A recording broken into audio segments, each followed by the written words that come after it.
Thank you all for being here this morning. In the last decade, I'm not sure that we've ever closed down all of student services, ever taken that risk. When I sent that email out to everybody saying that we were closing down student services for the day, I felt a little pit in my stomach. Because I thought, wow, I'm not sure that this is like what you're supposed to do. But it's an indication of how important the work we're doing is and how important today is, that we really wanted to make room for everybody in student services to be here today. We know we've had a lot of conversations around student success and around our student success committee.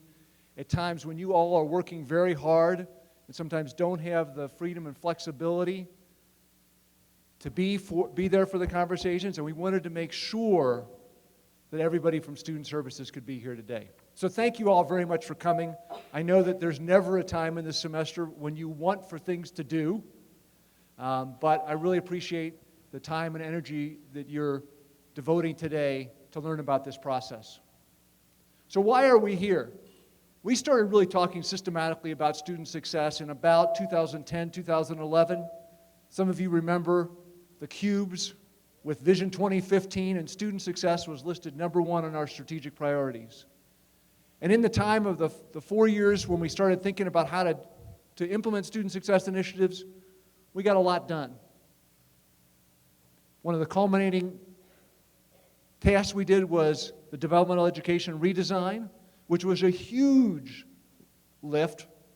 Not many states in the country decided to redesign math and English at the same time, and not many states decided to do quite the big change that we did at the same time.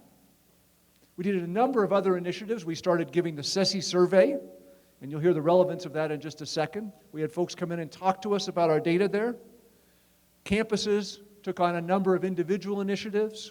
We started diversity committees that started thinking about the success of diverse students on our campuses, built student success centers in some places. We redesigned student success, redesigned student services. You've seen that at Westminster. You're going to see that at Larimer shortly.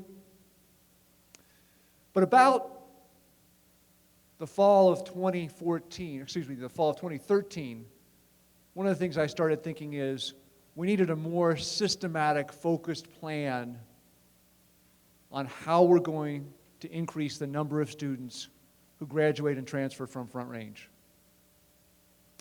Brainstormed, learned about some initiatives that were happening nationwide, including one called Completion by Design. And out of that, in the spring of 2014, came the vision for the Student Success Task Force.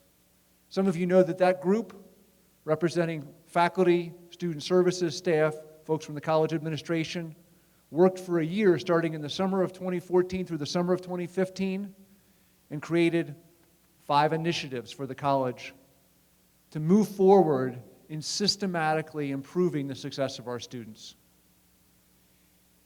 And the reason we did that was when we looked at our data, when we looked at what was happening to our students, the best case scenario is that 50% of our students ever graduate or transfer from Front Range. But really, it's more likely probably about 45%. And that's knowing that most of our students come to us saying, I want a degree or a certificate. There are a few students who come saying, I want a course or two, but not most of them. We've done a lot of follow-up with our students, a lot of discussions with our students, and it's really clear that that's continually the message we hear from our students. It became more and more important as we saw the number of our students who were graduating, or more importantly, not graduating, with huge student loan debts and going into student loan default. For me, that said, we've always had a moral and ethical obligation to help our students graduate. But if we've got students leaving here $20,000, $25,000, $30,000 in debt without a degree or certificate, we have got to change that. So the Student Success Task Force was a way of saying systematically, what are we going to do? The folks on the task force went out and visited over a dozen colleges. We had speakers come in. We looked at best practices around the country to put together the initiatives that would make sense at Front Range. And the core of the ideas behind those initiatives was we wanted to do things that were scalable, that we could do across the college, that were possible. that within the economic constraints that we operate under, we could actually tackle. Right? We weren't going to say we're going to add 60 new advisors. We know we can't sustain that. So we talked about what are the things that we can do that we know we can do and that we can stick with. And I'm confident that the 5 initiatives we developed are indeed sustainable and scalable. So the next step was, how do we actually implement those? And as many of you know, we formed 5 teams to implement those initiatives. You're going to get a chance to meet the leaders of those teams later on today. And I told the leaders of the teams this morning, when we first started the Student Success Task Force, first started thinking about it in March of 2014, if you had asked me in March of 2016, where would we be? I would have said, if we are where we are right now, that was like on the 95th percentile of my dreams of where we would be. Because when we put out the call for people to be part of these teams, we've got 80 people who volunteered to be part of the teams, and I think every one of the 80 people is committed and working and focused on making this a reality. We've had tremendous progress. A lot of it's been behind the scenes, so you haven't had a chance to see it, but you're going to learn about it today in moving us forward and actually implementing these initiatives. We've also learned along the way that some of the things we thought initially weren't exactly the way that things ought to go. And so one of the wonderful outcomes of this has been through the brain power of lots of people, we keep refining and improving our initiatives. And along the way, we competed for and won a spot at the American Association of Community Colleges Pathways Institute. That's 30 colleges from around the country that are doing this work that we were invited to join. We've been through the first of those meetings a couple weeks ago. We've got another one coming up in April. And that's really done 2 things, I think. One is it reminded us that we are absolutely on the right path, that the initiatives that we're trying to put together are best practices that folks are thinking about around the country. And the second one is that the problems and the obstacles that we see are the same problems and obstacles that every other college in the country sees. And now we have a support group of 30 other colleges that we're working with for creative solutions to make sure we can get there. That's one more reason that I am convinced that we can get this job done. If you combine the support of that organization, of the other colleges, with the initiative, the excitement of the people working on these teams and the leadership we've got, we're really moving in the right direction. So that brings us here today to talk through, how are you involved? How does this matter in your lives? How does this matter in your jobs? How's this going to change the way we do things in student services going forward? So one of the things we wanted to do was bring somebody in who could give you a perspective on the whole Pathways process from a national lens, hopefully inspire you about the work we're doing, and also give you a chance to ask questions of a nationally known expert. So we were lucky enough that we have a nationally known expert right in our backyard. And I mentioned a few years ago that we started doing the SESI survey, and I know some of you saw Arlene Arnsberger speak. She came a couple times, talked about what are the high-impact practices for student success that have grown out of SESI. Well, Dr. Kay McClenney, who will join us up on the stage in just a second, was the founding director of the community college, or the Center for Community College Engagement, which developed the SESI survey and developed a lot of the research on student success, on the best practices in student success.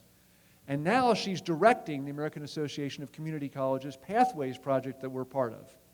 So I couldn't think of anybody better to come talk to you all about what's really happening nationally about Pathways and how it's going to impact the college, and more importantly, why this is so important for us to do, and what the opportunities it provides for our students. Because I know many of you, I don't know all of you, and as I've said to some of you who I've met today, it may take me a few times to remember and get to know all of you, but if you haven't met me, I'd really like to get a chance to shake your hand later today. But from everybody I know in student services, there is a passion to do the right things for students. And so what I want to help you think about today, and one of the reasons we brought Dr. McClenney in, is to give you a sense of how this work can really help support you in doing the right thing for students. So without further ado, Dr. Kay McClenney. Good morning, everyone. I am so happy to be here, and especially happy to be in my backyard. I am a Coloradan. I seldom get to stay here, so I'm delighted. We live in Evergreen, and so it's just a brief drive up to your neighborhood. Want to also welcome friends and colleagues from other community colleges in the system who have joined us here today. Really happy to see you all. I'm going to take you on a little journey today, and the first thing I have to ask is there somebody that's controlling the lights? I bet you're talking about that very thing back in the back of the room. Otherwise, you'll be looking at a blank screen. Somebody going to work on this a bit? Okay. We're going to take a journey about where, as a community college field, we have been and where we're going in the work that is squarely focused on strengthening student success, college completion, and equity on community college campuses around the country. Among the things that I have done in the last few years was the opportunity to co-chair a group called the 21st Century Commission on the Future of Community Colleges. And that was a group of Noah's Ark kind of people from within the community college world, chancellors, presidents, faculty, others, people from universities and K-12 systems, from the political world, from the business community, and so on. And these people did what commissions do. They listened to people from think tanks, and they read research, and they talked about issues, and they came to some pretty strong conclusions, one of which is here, and you can't read it yet. But what it says is the American dream is at risk. How did we get to that conclusion? Data that say things like the middle class is shrinking. Average family income in the United States has declined over the last decade. Here's one that slapped us in the forehead. A child born poor in the United States of America is more likely than ever before in our history to remain poor throughout his or her lifetime. The educational attainment rate for our country has remained steady while the rest of the world has passed us by. Those of you who are in my age group, I'm not going to say what that is, but you know who you are. We are still the most educated population in the world. However, in the United States, our 18 to 34-year-olds are now number 13 in the world and sliding quickly in terms of the educational attainment rate. And so why do we care about college completion? Why do we care about post-secondary credentials, about educational attainment rates? This is why I have a one run-on sentence literature review for you. You ready? The more educated a person is, the more likely that person is to be employed, to be paying taxes, to be contributing to his or her community, to be volunteering, to be giving blood, to be capable of taking care of the health and educational needs of his or her children, and conversely, the less likely that person is to be publicly dependent, that is, on welfare or in jail. That's why we care. And so all of these realities brought together say to us the American dream is at risk. If you understand the American dream as that intergenerational compact whereby we have promised that each succeeding generation will be better off than the last. Better off economically, to be sure, but also in terms of well-being, in terms of health, in terms of education, in terms of the capability of having a secure family and community environment.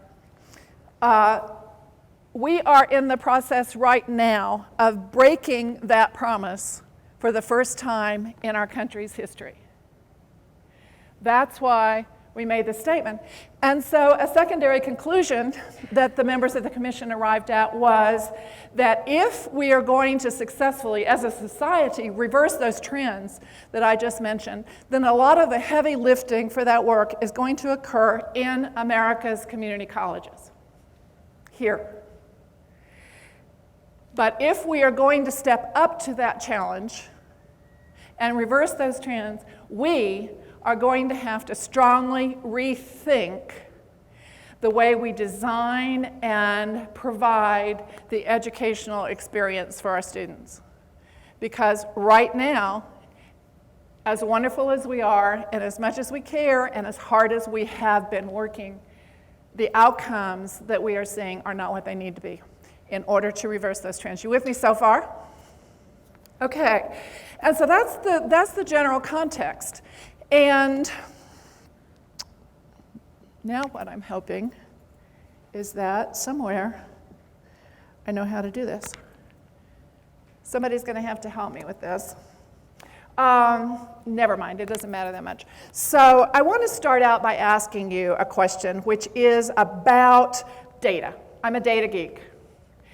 And I am a data geek because I think that looking at an honest picture of what it is that our students experience, what happens to them as they come through our colleges or not, is one of the most powerful prompts for our thinking and our decisions about how we need to change what we do in the interest of student success. And so, I'll ask you these questions. Do you know these pieces of data? Do you know, how many of you, by a show of hands, how many of you know the percentage of entering students in this college who never complete a college credit?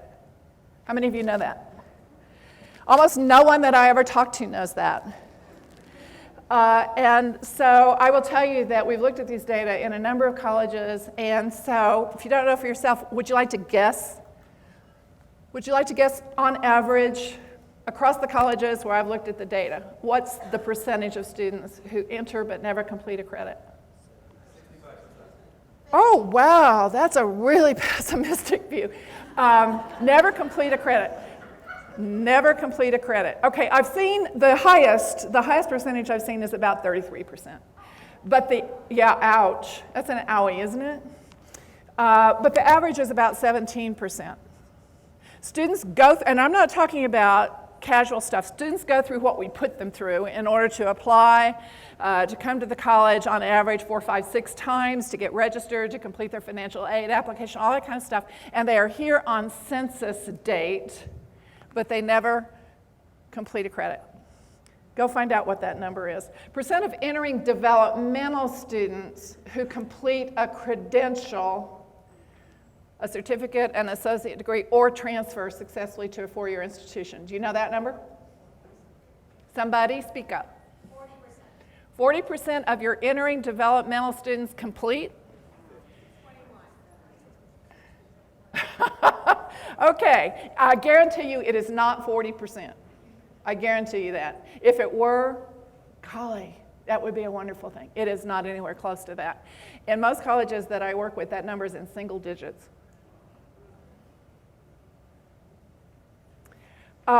Rate. What is the completion rate for gateway courses? Let's say college level English and college level math, college level history, college level psych, in the first year of college. I'm asking that question because that particular piece of data is highly predictive of student momentum, progress, and ultimate success, right? And the average number of credits earned by an associate degree graduate, does anybody here know what that number is? I know there are some people working on it because it's part of the homework for the Second Pathways Institute. So you will know it soon.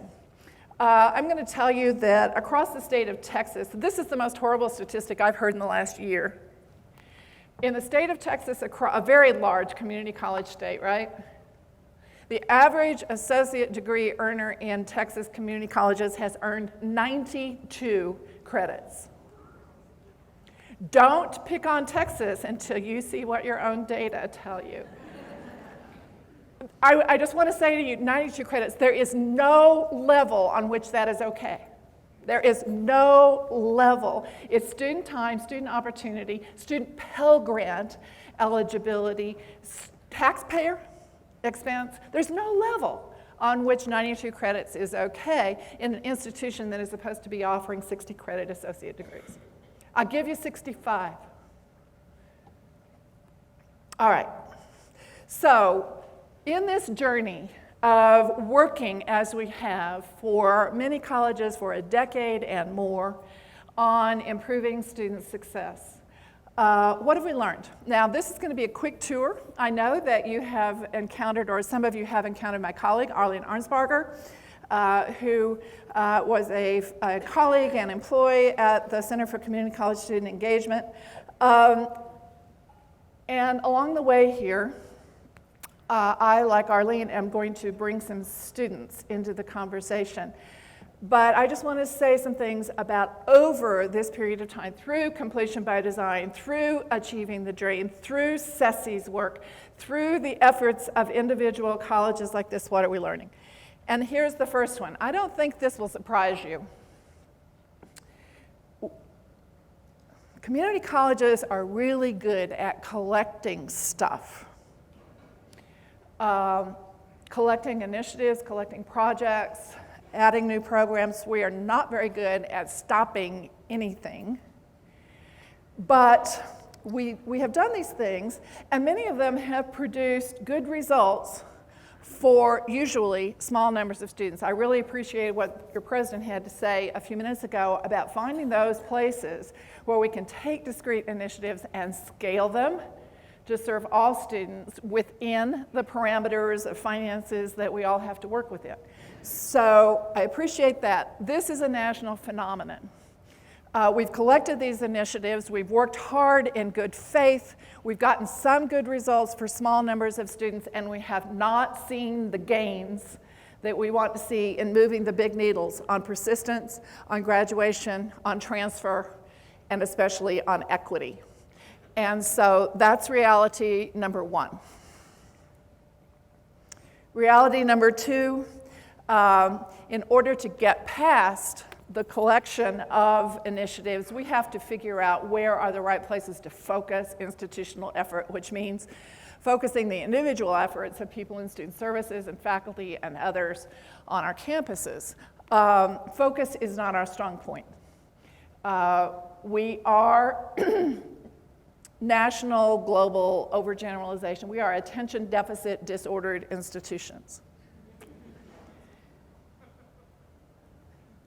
Focus is not very much in our DNA, and what that means is that we have to make some hard decisions based on our experience about what is it that deserves our concerted effort.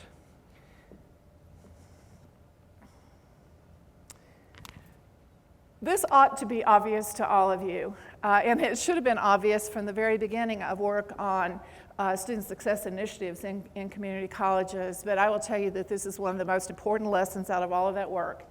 And it's one of the reasons that I am so delighted that the decision was made to place student services on hold for the day for you all to come together and have the conversations that we're launching right now. It's really important that your voices be heard, that your questions be heard, that the discussions be had, and so on. And so I just want to celebrate that with you and your colleagues. And finally, there's a very tough thing that we learn, and it goes back again to your president's comment about what is fiscally possible. In order to do the things that students most need us to do, we have to be willing to make tough decisions about we stop doing some things in order to do more of other things that the evidence and our experience tell us are going to be good for our students. Those are never easy decisions, but they are decisions that can be arrived at through the kinds of conversations that you are launching here today. And so the overall conclusion here is that thus far, over at least a decade and more of really hard work in good faith across the community college field, thus far, the magnitude of our solutions has been too small for the scale of the challenges that we must address in order to improve student progress and success in our colleges. So where does that take us? Let's take that quick tour of some other things that we know. I think this will be reinforcing for you, things that you know from your own work or that you have seen and heard before. And here's the first one. In the several hundred focus groups that CESI has done with students in community colleges across the country, we typically ask students a question something like, what is it that keeps you coming back to college? What is it that helps you stay with your studies? What do you think they say? What's the most important factor that keeps students involved? I'm sorry, couldn't hear you. Okay, somebody always says that and they're always wrong. Sorry. Yeah. I'm sorry, connection is the answer. When you ask students this question, they always talk about a person. And so I'm saying this to you as student services professionals very intentionally. What you do matters. What you do matters a lot. But what faculty do, what groundskeepers do, what people who work in the cafeteria, the food court do, it matters. Because students will refer to a faculty member who bothered to notice when they were struggling or who talked to them about career trajectories and transfer opportunities. They'll talk about an advisor who helped them when they were struggling. They will talk about, I will tell you, I carry around an armload of stories about individuals. There's a woman at a college in Ohio whose name is Cheryl. She is a maintenance worker. She cleans buildings. And as I was doing focus groups, and I was doing this with Arlene at this college, we kept hearing from students about Cheryl and about how she would approach them and say, how'd you do on your biology exam last week? And how's your daughter doing after her tonsillectomy? And that sort of thing. And so we went back to a group like this and said, gosh, this Cheryl person, we heard about her from all the students. And they said, well, yeah, Cheryl does that with us too. No one knows when it is that Cheryl cleans buildings, right? But she believes that part of her job is to make connections with students. It's everybody's job. And the good news about this piece, unlike some of the others we'll talk about, is you know what the cost is for building a campus culture of connection? Zero, nada. It costs nothing except the decision to be that kind of college, to be that kind of campus, to be that kind of person in relationship to your students. What else matters? When you start talking about connection, it's one thing to be the one that encounters students in the hallway. It's another thing to build connection and relationships into the student experience as an intentional thing. And so we look at things like college orientation and how it is that colleges are dealing with this. You see here that 93% of the colleges in the country now offer is the operative word, orientation. I don't know what the other 7% are thinking, honestly. But 93% do it. And then you see that 45% of entering students attend an on-campus orientation. About a fifth of students never heard of it. And colleges reporting that they require orientation is 38%. So I want you to hold this thought. 93% offer, 45% of students experience. Hold that thought. On the survey of entering student engagement, there's an item that asks students to respond to a STEM about whether on the first time they came to the college they felt welcome. So take a look at this chart and tell me which section of this chart captures your attention.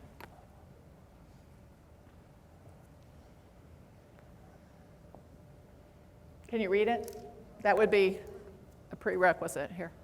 No opinion. So we asked that of thousands and thousands of students across community colleges across the country, and almost 35% of them shrug. They say, that is not the response you want from students at Front Range Community College. Can we agree on that? Yeah. Okay. So another thing that we do in the survey process is to present students with all of the services, support services that we provide typically for students in a comprehensive community college, and ask them how important they are, how satisfied they are with them, how frequently they use them. So what is the service that for the last 13 years in the national survey, students every year have said is the most important? You're good.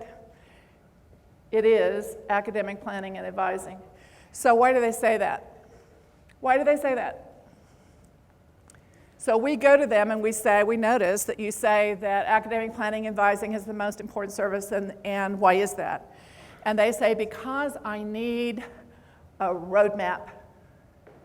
I need to see clearly the path from where I am, wherever I enter, to that better and different place, that certificate, that degree, that transfer, that job that I want to be in 2 or 3 or 5 or 8 years down the road. And they tell us that having milestones along that roadmap is what keeps them coming back to college on Monday in January and next September.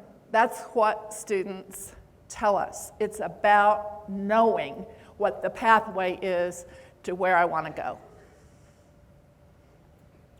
I think it should be mandatory that every student has an advisor, because I thought every student saw one until coming into here and hearing everyone's responses. But I think it would be good if everyone had somebody they could talk to that is school related and can help you in your personal and your educational life. New students first come in, I think they could have like a mandatory one-on-one sit down with the counselor to really discuss in detail their degree plan and stuff. That's for me. So I think that's so important, because the schools I'm looking into now to transfer to, I have to see what classes I need to take to get to where I need to go. And I believe, for me anyways, if I didn't sit down and take that time, what's the point? I'd be taking classes that would be irrelevant. I wouldn't use any of the credits. It's always good to learn, but when we have a goal, it's like, what progress am I making toward that goal? So here we are talking about advising. How many of you are involved in or touch in some way the advising process at Front Range? Oh, yay. So good. That's the basis for a great conversation yet to come. So students tell us, 93% of them, virtually every year, millions of students, that advising and academic planning are the most important thing we can do for them, and yet 45% of students say that they never encountered an advisor before the end of their 3rd week in class. So we've got some talking to do. And I'm just going to say to you right off the bat that advising has to be an inescapable part of the student experience. I will also tell you that I seldom disagree with a student, but I disagree with the young man who said that there needs to be a mandatory one-on-one sit down with an advisor to do all of those important things that he was saying, because we can't afford that. Our answer to the advising challenge cannot be hire 150 more advisors. It has to be a more ingenious answer than that, about designing first our advising philosophy, what we want to accomplish through advising, and then figuring out functionally how we're going to ensure that students have that experience. And there are a lot of ways up that mountain, one of which I will tell you is group advising, is incorporating advising into other experiences like orientation and student success courses and pathway cohorts and so on. And the reason I say that is that doing things with groups of students multiplies the benefits of doing them, because you have student-to-student interaction, you have student-to-advisor interaction, and that is a snowball effect in terms of its capability of helping students stay in school and on track. But it has to be a thoroughly designed process whereby every student that comes to you is going to benefit from that. And so, what's the next level of design? And this is the current discussion in the pathways work across the country, and that is that advising needs to be embedded in student experiences, and advisors very likely then need to be embedded in the meta majors or the pathways, the academic and career pathways that we are designing for students. Why? Because then those advisors bring the benefits of both knowing the curriculum and where it goes, that is the transfer pathways, the careers and jobs that are at the end of the pathway, but it also has the benefit that the advisors know the students. The students crave ongoing relationships with advisors. Not this, I mean, I know students who will go to the advising center and stand in line 5 times in order to get the advisor they want to see. It shouldn't have to work that way. And we can design that advising experience in ways that really work for students. So that's one of the tasks ahead of us. Advising needs to be both early and ongoing. One of the things we're learning about a lot of the student success initiatives, we spend a lot of time on onboarding, on the student intake process, the first semester, the first year, that sort of thing. And a big piece of learning is that that experience needs to be extended to completion. We need to not only get students on their pathway, but we need to monitor their progress along the pathway. We need to have advising interventions if they make choices that take them off the pathway. I said to the group this morning, look, we're talking about pathways, not prisons.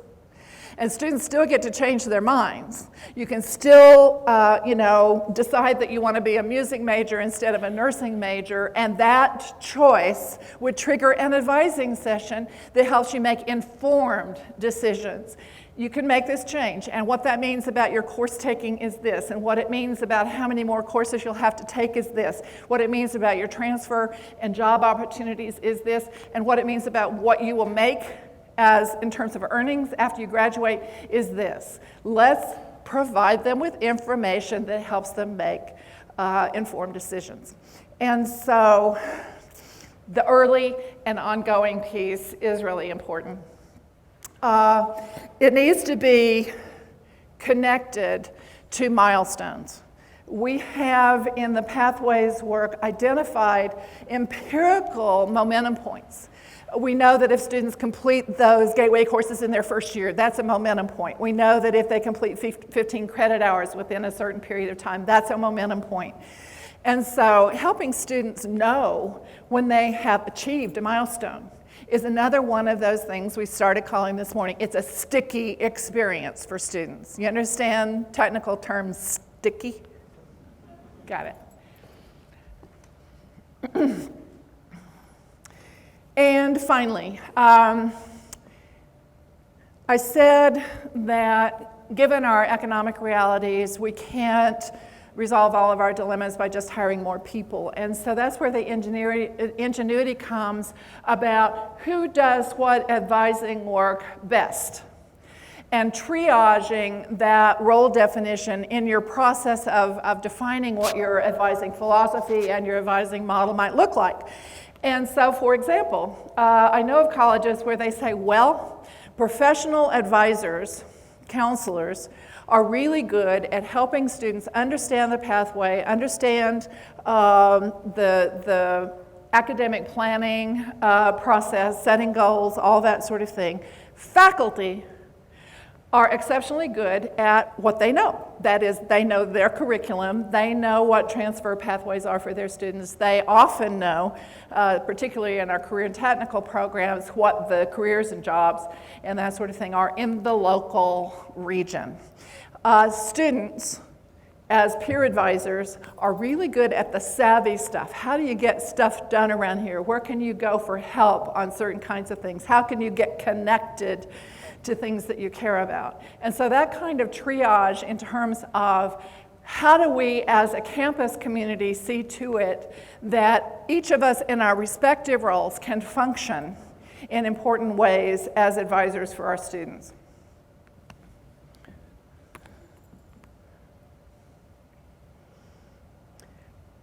What matters most? Integrated support, by which I mean inescapable academic and non-academic support for students. I finally got the t-shirt in a college in Kentucky, the t-shirt that says, "Students don't do optional." And they don't. They're a whole lot like human beings. And so we want to talk about how we ensure that our students get the support we know they need in order to succeed academically in our college. Let's hear from these students. And what she does is it's a student who previously took the class, ACET, and knows this professor, this class, and get together once a week, twice a week sometimes, and go over the material that's been discussed in class, and anybody can come to it. And so I got to meet a lot of great people doing that, and we formed our own big group about that one, just to help us out a little bit more, but it has really aided me big time. Okay, supplemental instruction, and then they formed their own study groups voluntarily on top of that. Let's listen to this one now. Some of it could be just because of pride. Yeah. I think that's what most of it is. Yeah. I mean, you just sit there and say, "Oh, I don't need help." I can do this. Then you get home and you just confused. Like, man, I should have, I mean, it's worth that. Okay, so that was a group of young men of color. And they were talking about the tutoring center. And what'd you hear them say about why they don't go? Pride. I can't tell you how many times we've heard that. So we follow up on that and we say, talk to us, tell us more. And in essence, the message that you get back is, look, I've gone through my entire educational experience with people telling me how inadequate I am. Why am I going to volunteer to be told that one more time? Right? And so what you have here is the contrast between someone who encounters supplemental instruction as a routine part of how you get through anatomy and physiology, and young men who are saying, I knew I needed help, but I didn't go get it. What does that tell us about the way we design experiences for students? Let's take a look at this really quickly. Nationally, do you know what the number is for Front Range? How many of your entering students need some form of developmental education? They are not college ready. What percent? 60. That's about the national average. Okay, so even given that, 80% of SESI respondents report that they never use college tutoring services. 81% never participate in supplemental instruction. 55% say they never participate in required group learning experiences. 53%, when asked whether anyone contacts them when they're struggling academically, 53% say no. And so I'm just asking you to think about the difference between provide and require, between offer and embed. That's part of the process of designing academic and career pathways for students, that entire piece of work there. The same thing applies across the country to both student success courses and to learning communities. We have large percentages of colleges now that offer those experiences and relatively small numbers of students who actually experience them. Are you seeing the pattern? Provide versus experience.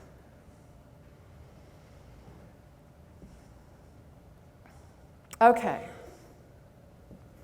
So that's my big question, is about in the way we have provided educational and support services for our students, how much are we thinking about how we ensure that students have the learning experiences and the support experiences that we as professional educators know they need to have.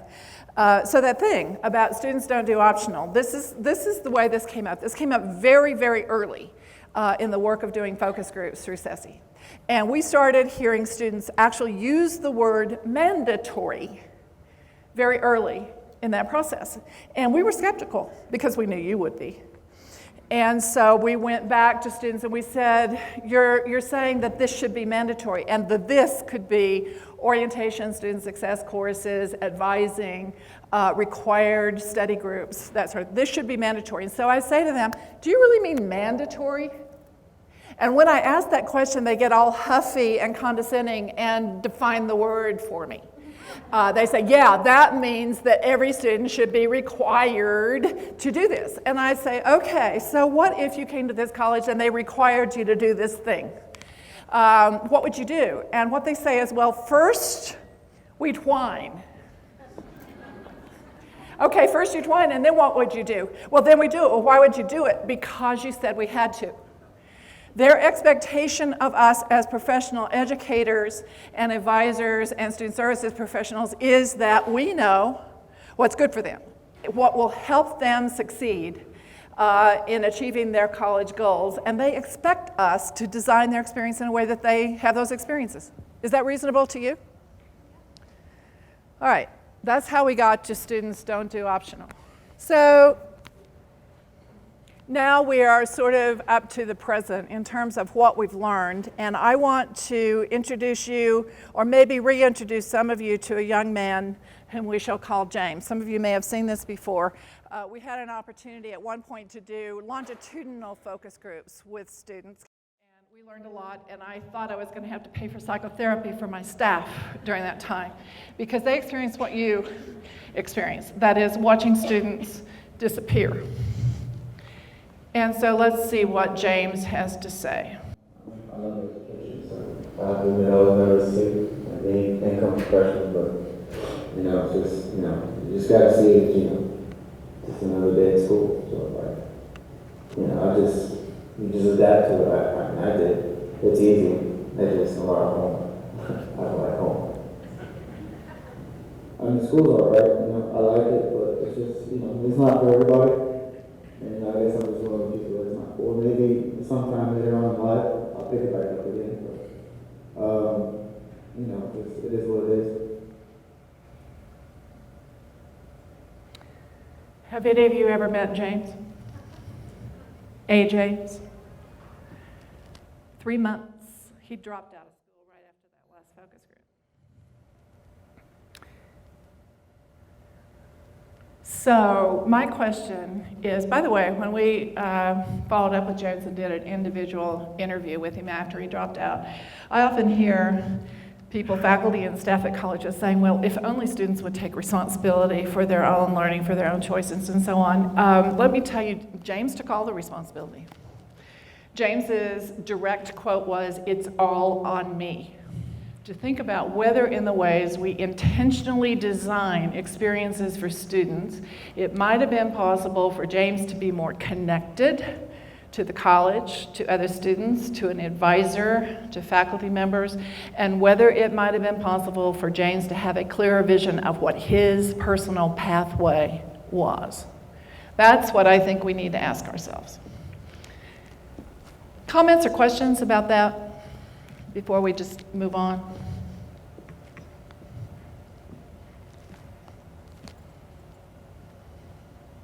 Come on, people. All right, we're going to come back and invite your comments and questions and concerns with plenty of time left before we're through this morning. And so, this is what we say. This piece of wisdom comes from the literature on organizational change and development. Think about this. Every college, every service, every program, every course is perfectly designed to produce precisely the results it currently produces. Anybody have a problem with that? Okay, and so the implication is that, for example, and you've been through a developmental education redesign, our developmental education traditionally has produced really lousy results for students, and it is not because we have evil or lazy people working with those students. In fact, we have people of goodwill who are working very hard trying to make a difference in students' learning and their lives. But they are working, or have been working, for many years in a flawed system, within a flawed design. And so if you're not precisely happy with the results that you are currently getting in terms of student persistence and student learning, in terms of student graduation, in terms of equity and outcomes for students? What's the implication if this is true? We're perfectly designed to get the results we're getting. Then what? We have to change the design. And that's where we have come over this period of more than a decade of hard, conscientious, good faith work on student success. And this other piece of wisdom actually comes from Alcoholics Anonymous. That's our moment in the world of community college education, is taking on the thoughtful, collective, evidence-based redesign with great intentionality of the experiences that we ensure our students have as they come to Front Range Community College, or Arapahoe, or Red Rocks, or wherever they might be. So just to wrap this little tour, we need to think about design principles that help us align what we provide, that wonderful laundry list of services and programs, with what students actually need. That we move from providing stuff to requiring stuff as a part of the student experience. That we attend to quality of implementation. It matters. I mean, it's possible to do any of those high impact practices badly, right? You can do bad learning communities, you can do bad student success courses, you can do things poorly. And so we have to attend to the kinds of professional development, the kinds of collective conversations, the kinds of design work that we need to do in order to ensure that these things we're requiring are things of high quality, effective things for our students. None of that is easy. I will tell you, this is the point where I often exploit my oldest granddaughter, who is a recent graduate of Duke, not Duke, her sister's at Duke, Dartmouth. And after her first year at Dartmouth, in the summertime, I did a grueling 4-hour one-person focus group with my granddaughter about her experience at Dartmouth. And so for those of you or those of your faculty colleagues who want to say this stuff about, creating a clear, coherent, structured pathway for students, making things required rather than optional, that's coddling students or it's preventing them from being adults and making bad decisions, then I'm going to tell you about Dartmouth. Ask me if orientation was optional at Dartmouth. No. Ask me if the entire structured first-year experience was optional at Dartmouth. Ask me if her physics professor invited her, maybe sometimes perhaps if it were really convenient for her to drop by the physics lab. No, because people at Dartmouth have spent a lot of time thinking about what kinds of experiences their students need to have in order to graduate at like a 98% rate. My question of you is, do you think our community college students need those experiences less than Dartmouth students? So then what? So then we come to a new and wonderful phase in the work of community college reform, and it is the phase where we move from discrete practices, collections of things we love that produce small level good results, to a design form that may help much larger numbers of our students achieve at higher levels.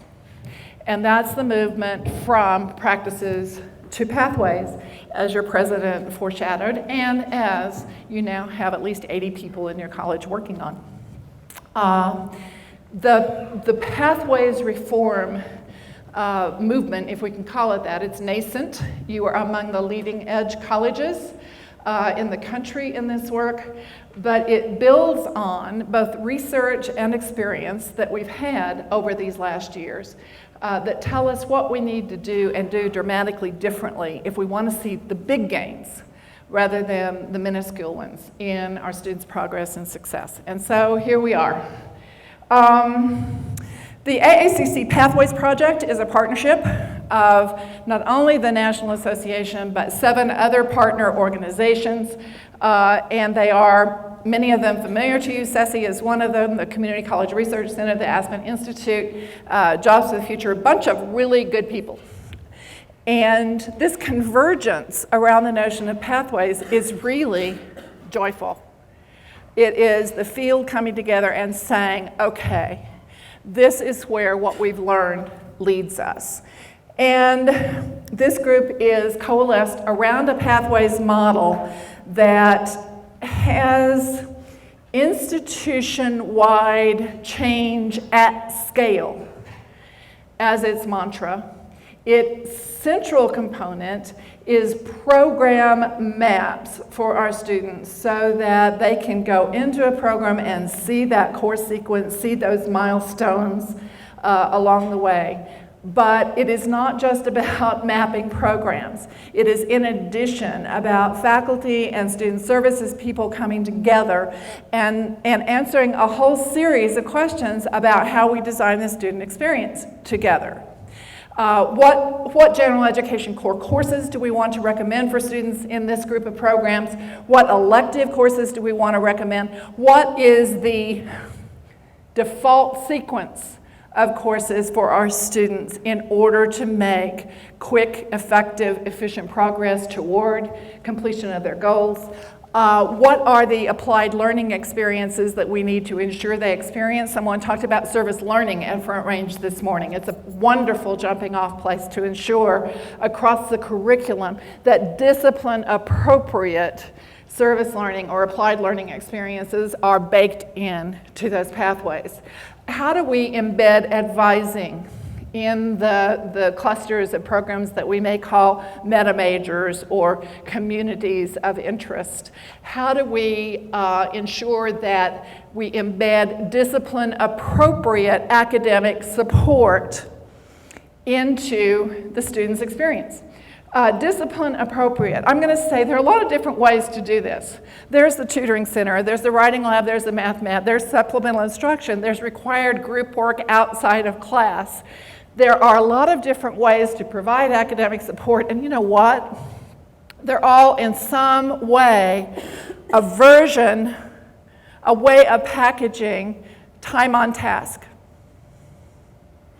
There's a lot of research about time on task, and it turns out that no college student was ever actually harmed by having additional time on task in their academics. The question is, what's the appropriate way of doing that in health careers and biosciences? And it might be different than the appropriate way of doing it in arts, humanities, and design, or in social sciences and human services, or some other cluster of pathways for students.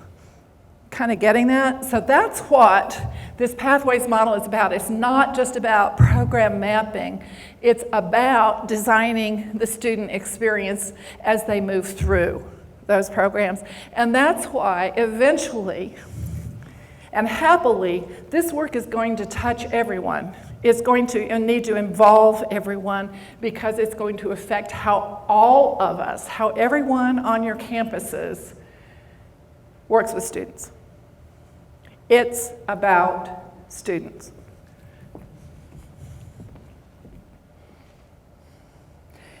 And here we have a chart that you probably can't read. Give me some feedback. Can you read this? This is an example of a really bad PowerPoint slide. But it's Davis Jenkins' fault. Davis being one of the gurus of pathways work at the Center for Community College Research. And what it does is to illustrate the distinction between the status quo and what the student experience would look like under pathways implemented at scale. And you should know, folks, that what we talked about at the First Institute for the Pathways Project is this: pathways at scale. That is for all students that enter your college. And that is what distinguishes this work from some of the other initiatives with which you may be familiar, by which you may be overwhelmed, with which you may be in love. But we are talking about not just another come and go initiative. We're talking about a fundamentally different way of designing experiences that involves both academics and student services.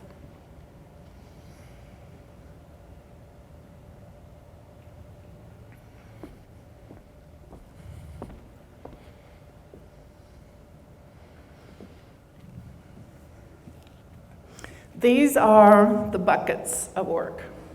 These are the essential elements of pathways design and implementation. And my hope is, my belief is that you can look at these things and find a place for a lot of the other work that your colleges have been doing over the last several years. The work that you do on onboarding is about helping students choose and enter a pathway. How do we get them into the college and onto a pathway? The work that we have done about student success courses and academic supports and early alert is about keeping students on the pathway and helping them make informed choices if they make a decision to switch paths, and so on. And so I hope that you can find in this scheme a way of identifying how all of that work that you have done and are currently doing lays the foundation for the pathways reforms in which Front Range is now a part. As the president said, we have 30 competitively selected institutions. They were selected out of a much, much, much larger group by those 8 partner organizations based on commitment and on the evidence of capacity to do work at scale for all students.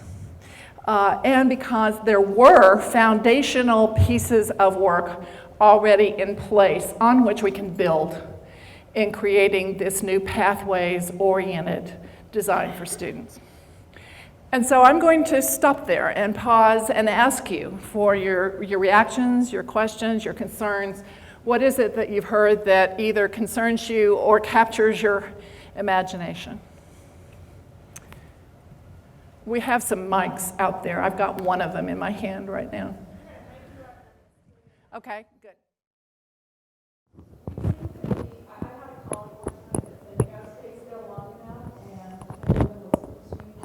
Mm-hmm. How many of us remember when we went to college, we had a ticket that you had to wait your turn to get into the gym, and it was because they wanted to spend some intentional time with you in your major. It seems like we're going back to that. Yeah. We stopped doing that because it wasn't convenient for our students, and software came along, and this is the electronic age, so what do we need to do? And we lost that personal touch, like you said. Mm-hmm. So can you talk a little bit more about our issues with technology and how this is either going to help or hinder us? Yeah. Well, first of all, as a student of the 60s and 70s, I would assert that what happened is that we blew it all up because we were into blowing things up. No rules, no structure, and we were wrong, but that's what we did. And so it's taken us this long to figure out that structure and coherence can matter a great deal, especially with first-generation college students. We're doing it at Dartmouth, but especially with first-generation college students, that structure and coherence matters a great deal. Secondly, the conversation she's referring to is when I said that across our partners, our 8 partner organizations, we have a new mantra with regard to technology. And the motto is, keep your receipts. And the reason is that community colleges around the country are sort of on a buying binge, buying technological tools that they hope will help students navigate, but they buy the technology before they take the time to design the student experience and design the business processes that support it. And so the consequence is we buy a lot of technology that ends up not working, that ends up either driving us in directions that weren't exactly where we wanted to go or doesn't adequately support the design that we want to have for our students. And so what we're trying to say in answer to your question is design the experience and then apply the technological tools that best serve you and your students in ensuring that that happens with quality and consistency across your student population. Is that responsive to your question? Okay. What else? Yeah. We don't have much control over who comes to our doors. I've been in disability services for a while, and so I tend to see those who may be underprepared a lot of the time. And I know a great number of our students are not prepared to take on college level classes. Do you feel like K through 12 is on board to help us receive students who are ready to learn and ready to take on our programs? It's an excellent question, and it varies by college and even by high school, as you well know, I'm sure. But my premise is and always has been that before we start pointing fingers at K-12, that we better get our own backyard in order. That we better think about the fact that you've articulated that we are open-door institutions, and so what would an open-door institution that wants to see more of its very diverse student population succeed, what would they design as an experience? So that's my first premise. The second one is that we have community colleges in Colorado and across the country who are doing remarkably wonderful work with their K-12 systems. They are doing that in several ways. One is aligning high school graduation expectations with what we mean by college level, because there's always been a huge gap there. Some of the work on the Common Core has really been aimed at helping to close that gap. We have also seen colleges, the biggest enrollment growth in community colleges around the country is in dual and concurrent enrollment with high schools. It is a big mistake to just enroll all of those high school students in discrete courses. We need to be enrolling them in programs that have a pathway to them, and to be enriching the course taking in high school with financial aid applications and college success strategies and career exploration that will help them in this process of choosing and entering a pathway once they come to the community colleges. So we can do that with Head Starts. I'm going to pick up on your point, though, about students with disabilities to make a larger point about design for equity. We have massively diverse student populations in community colleges. That's who we are. It's what we do. And as a consequence, as we are developing pathways for our students, we need to think very explicitly about equity and about ways that we may unintentionally, in good faith, design experiences for students that have disproportionate impacts on certain populations, whether by race and ethnicity, by students with disabilities, by any of the other factors on which we can describe our student population. And so there are a lot of questions we need to ask. An example that I offered earlier is a study that came out about 3 weeks ago from Tony Carnevale's shop in Washington. That documents that Black and Hispanic students in American higher education in disproportionately high numbers will enroll in programs that end up in low-paying jobs. I'm going to say something really dramatic here and say to you that that is institutional racism at work. We don't intend it. We have good intentions. We want to help students. We think what we're doing is in their interest, and we end up institutionalizing practices that produce disproportionately negative outcomes for some groups of students. We have to be incredibly alert, open, cognizant, willing to question our policies, our curriculum, our design, in order to ensure that as community colleges, we are opening up opportunities, not closing them down. Thank you for your question. When we're thinking about describing so many pathways, I work in academic advising for 4 years, and I really do feel like the sheer amount of options in some of our degrees, like associate of arts and associate of science, are overwhelming. Yeah. But if we are prescribing so much what these pathways are going to look like, are we just reinforcing the dominant paradigm and leaving out that equitable piece? Thank you. Thank you. And that's a question I hope you will continue to ask, not just this morning, but throughout this creative design process that you've embarked upon. But taking that, I need to take a survey of the group. How many of you have read the book called Redesigning American Community Colleges by Bailey, Jaggers, and Jenkins from the Community College Research Center? Okay, that's great. I urge the rest of you to read it, because what it describes from their very authoritative perspective is the community college on the cafeteria model. And this is a product of the 60s when we threw out all the structure and the rules, and now we have this panoply of opportunities. And, you know, the thing that gets us from cafeteria to pathways is not just what we see as the shortcomings of the work we've done on reform in the last decade. It also comes out of behavioral economics and decision theory and other things that say basically this, that when you are confronted by too many choices, what you as a human being and a human brain do is shut down. Literally, the part of your brain responsible for making good judgments leaves the premises. Literally, physiologically, that's what happens. And it happens to the best of us, not to mention first-generation college students. And the result is that you either end up making emotional choices, or you make bad choices, or you fail to make a choice. And that means you either earn 92 credits, or you leave college. It's not a good outcome no matter what.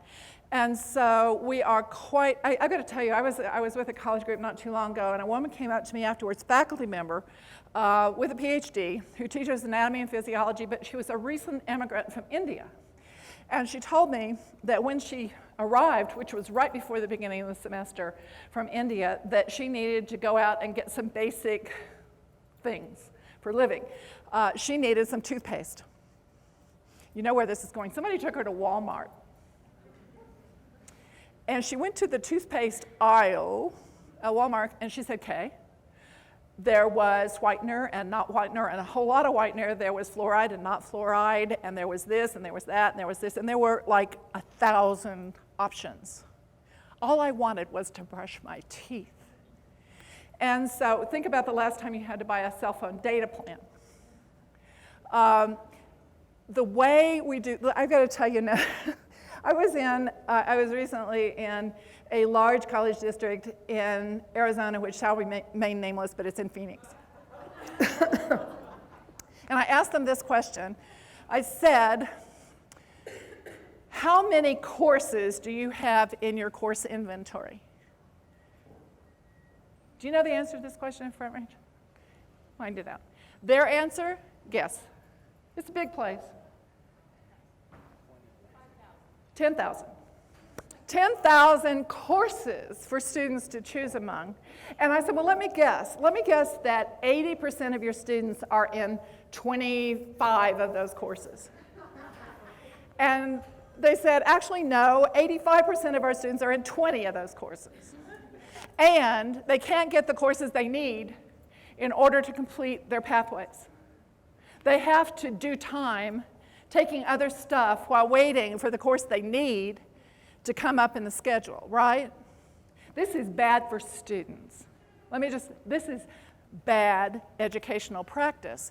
And so what we have to do is first, we have these programs. One of the things on tap for your work at Front Range is to cluster those programs into what the book from CCRC calls meta majors. You can call them whatever you want, I don't care. We've got academies, we've got institutes, we've got communities of interest in community colleges that are doing this work, but it is putting together clusters of programs so that you have 6 or 8 or 10 choices rather than 10,000 or 140 programs to choose among. My favorite thing about doing that, some colleges are using SIP codes, you know, the federal career codes. That's not my favorite way of doing it. What I prefer is to think throughout this process about how to break down barriers that we have created for our own convenience. And so I would like to combine arts and sciences programs with career and technical programs in the same meta major.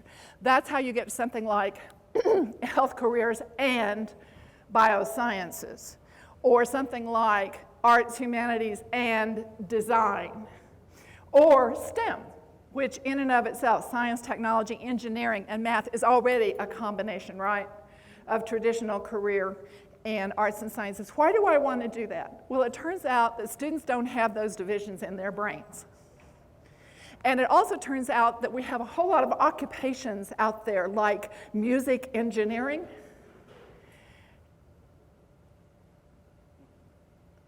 there are a whole lot of bioengineering, right? We have a lot of careers that don't make artificial distinctions that are institutionally convenient. And so that's one of my barriers to break down. Another one, honestly, is between instruction and student services.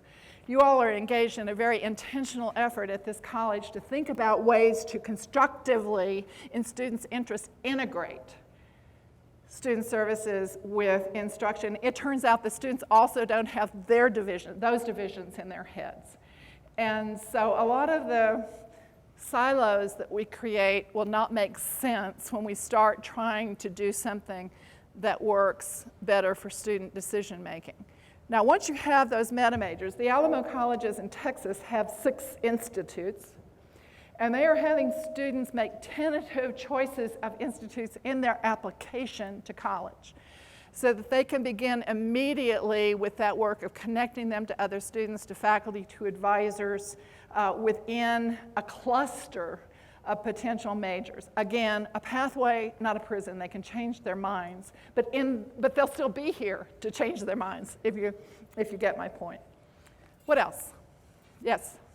I'm just curious what your thoughts are, what experiences you know of or research you know of, whatever, Yeah. that helps, that you've seen that would fit well into a pathways model for helping students decide in the first place what pathway they want to, pursue, career choice, that sort of. Now you had it up there, career choice, more resources for career choice, that sort of thing. Right. Very good question, and there are a couple of answers to it. A big one, maybe not the first one, but a big one is in the way you create student-facing communications and tools. So ultimately, you would hope that your website would include good student-friendly descriptions of each of your meta majors, of the kinds of pathways that are within them for transfer to a 4-year institution, to a job directly or a career directly, and they would be able to toy with that, to create scenarios. And there actually are technologies that allow them to do that. If I do this, then my likely income after 2 years of education is this, and after 4 years of education is this other thing. So student-facing information, also career exploration, of course. That is something that we can do within orientation, within student success courses, within learning communities that are built into the meta majors that we design. It's also something that we can begin in partnership with our high schools. Before students get to us, that they are thinking about what their options are so that they are capable of identifying, at least in a preliminary way, a meta major as they enter the college. Is that helpful? Okay. Yeah. So I do a lot of work with middle and high school students. And something that I've been thinking about a lot since we heard Rob Johnstone's presentation is that many of our students come to us and they say, I want to go to the community college because I just want to take my generals. And they have this idea in their mind that there's just some magic generals that gets them to wherever they need to go. And they're not thinking about coming to us with a program. And so I've been thinking a lot about how to sort of change that conversation when working with high school and middle schools to be thinking about that. And we have some opportunities here in Colorado with the ICAP and things like that. But could you kind of go into that a little bit more? Because so many students are like, I just want to take my generals or one semester or something like that. Thank you. And it's a really good question. And they didn't think of that themselves. We did it. We characterized ourselves for many years as the place to do that. And I'm just going to say that in terms of predictive analytics, general studies major equals future dropout.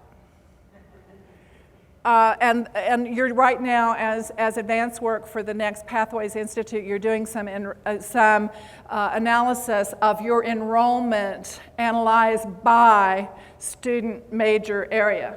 And I don't know what the outcomes are going to be here, but the outcomes in most colleges are going to be a whole big group of students as undecided or general studies majors. And that is not a good place for students to be if you want them to stay with their program. It's just, I mean, that's just what the data tell you. And so it's just part of an intentional shift, both in our own culture and in the kinds of messaging we do, not only with high school students, but with the, the older adults that will continue to be an important part of our entering student population. So we talk a lot about how the importance of integrating academic affairs and student affairs is huge in all of this work, and it really is.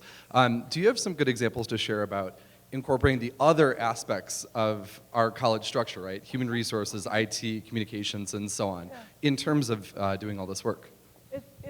It's a great question, and I'll talk about an integrated approach and we're all in this together approach. So the integrated approach is this. An example that I have seen at work is at the Gutman Community College, the new community college in the City University of New York, where they had the luxury of designing a college from scratch, and they did it around a limited number of pathways for students.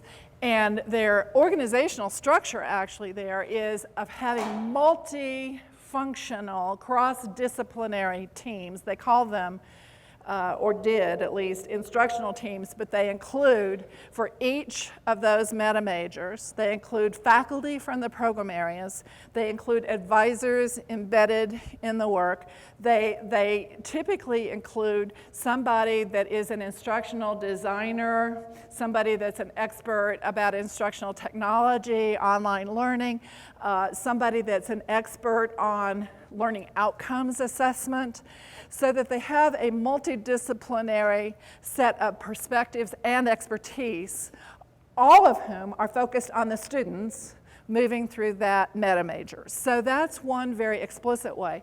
And then they will call in their facilities people and say, we don't have any place on this campus to meet together as a group, either that multidisciplinary group or with our students who are in the pathways. And thus, you pull in the various components around. And the human resources thing is interesting. The City University of New York is one of the worst bureaucracies in the universe. And Gutman is part of it. And so they will call the Central Human Resources Office and say, we need to hire a faculty member. And Central will say, what discipline? Biology, math, what?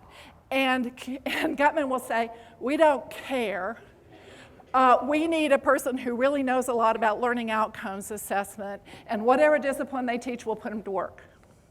But we need to fill this area of expertise and perspective in our work on making sure that students are learning and progressing as they move through our pathways, right? So then you recruit your human resources people into a different way of thinking about how we work with adjunct faculty in terms of onboarding and professional development, how we hire in order to complement the collective expertise and perspective that we already have. Is that making sense to you? Okay.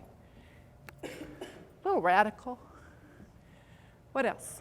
As I'm listening to you talk, and we're talking about a really fundamental shift in how we're doing education at the community college level, I'm curious about how this is being echoed at the four-year schools, because it's almost hard to imagine that we're not in tandem with what's going on with them, because many of the students say, I want to make sure the classes I'm taking here will take me to point X. And so we have to attack that on several fronts. I mean, one is most of us live in a state of blissful ignorance about what is actually transferable from our programs to the four-year institutions. I was working with a college not too long ago where they found out that out of all of their English programs, only one course actually transferred with full credit. They were pretty horrified, but it's not that uncommon. And so the Davis-Jenkins rule about pathways design is start with the end in mind. And what that means is not after the fact, but as you are mapping and building these pathways, you build in information about what the transfer opportunities are for your students and what the job and career ends to pathways would look like, so that you build into that course sequence the courses that are going to transfer not just for credit, but for applicability to the major in the transfer institution. That is big work. one of the people that, I mean, there are four-year institutions around the country that are driving this work in community colleges. Arizona State University, Georgia State University is sort of the poster child for pathways work, and there are a couple of universities in Florida that are connecting with the pathways that the community colleges are designing for their students. And so I want to thank you for the question and just say that that is an important fundamental aspect of the work on pathway design. We have to do it with full knowledge of where the pathways lead. Uri Treisman talks about building 6-lane highways into a swamp, which is not what we want to do. Okay, what else? 1 minute, yeah.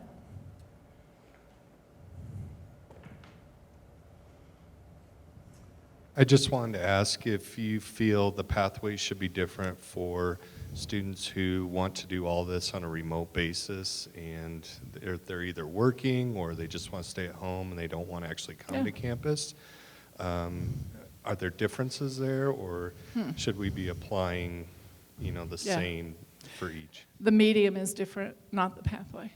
And our retention statistics and persistence statistics and online learning should tell us that having that clarity of pathway is at least, if not more important for online students than it is for the face-to-face students. And increasingly, hybrid course taking is the rule of the day. And since you asked that question, I'll also say that the same thing goes for full versus part-time students, that we need to have pathways that are just as clear for our, or maybe clearer for our part-time students as for our full-time students, chunking their work in ways that keeps them progressing. Okay, so we have reached the end of our allotted time, and I want to thank you for your questions, hoping that you will keep raising them, letting your voices, your questions, your concerns, your enthusiasm be heard as you go through the conversations that are on tap for today. And I will close simply with this message. And with one wrong action or one wrong word, you can totally turn them off and they'll turn around and walk out the door and never come back. They need to remember that they hold this person's future in their hands, this person's future in their hands, this person's future in their hands, in their hands, in their hands, in their hands, in their hands, in their hands. It's about students. That's why we're doing this. It's why we would ask you to do work that is this hard and will take this long. It's because of those students whose futures you hold in your hands. Thank you. Thank you very much.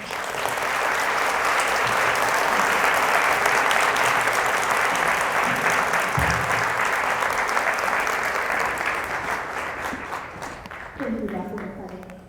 I am so excited about today. Thank you all so much for taking the time out of your busy schedules to come with us. Where we're going from here, just so you have a sense, is lunchtime, so that's exciting, right? So we're going to break and we're going to have lunch. And then you're going to be in small groups, that's why you have beautiful colors on your name tags, where we're going to be talking about each of the initiatives that we're incorporating into the pathway. So what I'm hopeful you'll do at lunch is use some time at your tables with your colleagues to process what questions came up for you and what you're thinking about based on the information presented this morning. And then when you've heard, many of you have heard about pieces of this as you've gone along, what other questions are outstanding for you? Because the goal of today is that we've taken a break from our regular work to really make sure we're hearing you and hearing your thoughts and perspectives on what this entails for you, what questions you have, what you think students are going to struggle with or really benefit from, wherever you're at, but we need to hear from you. So today, the next part of today is going to be a lot about listening to you. If you're someone who always has their hand in the air, right, you always have lots of questions, awesome. But if you're someone who doesn't typically ask those questions, but then goes back to their desk and is like, what the heck were they just thinking? Tell the person that always asks the questions, right? Start developing those right now. And Mary Branton Housley is who I always use for that. So if you need help, she's really good. But like if something's burning for you, today's the day to put that on the table so we can talk about it and listen to you and understand what perspectives are out there and take that back to the larger team. So Kathy and I are going to come back up in 15, 20 minutes-ish to kind of walk you through where we're at as an institution right now, and then to talk to you about how to break things up. But I'm going to try to tell you what I know about lunch, which is there are 2 lines that have the exact same thing. Water in the back, restrooms in the back. And you have to accomplish all this because we don't have more than an hour to get it done. So you can do this, right? We're student services. We're way advanced. So just handle yourselves in those things and try to get that done.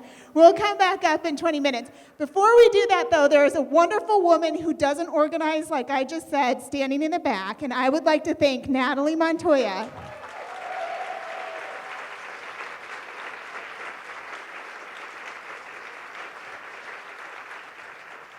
She put all of this together for us in about a nanosecond and with directions from me like, I don't know, I just want all the student services there, so can you make that happen? And she made it happen. So thank you so much for your work. Please enjoy lunch, and we'll talk to you again in about 20 minutes.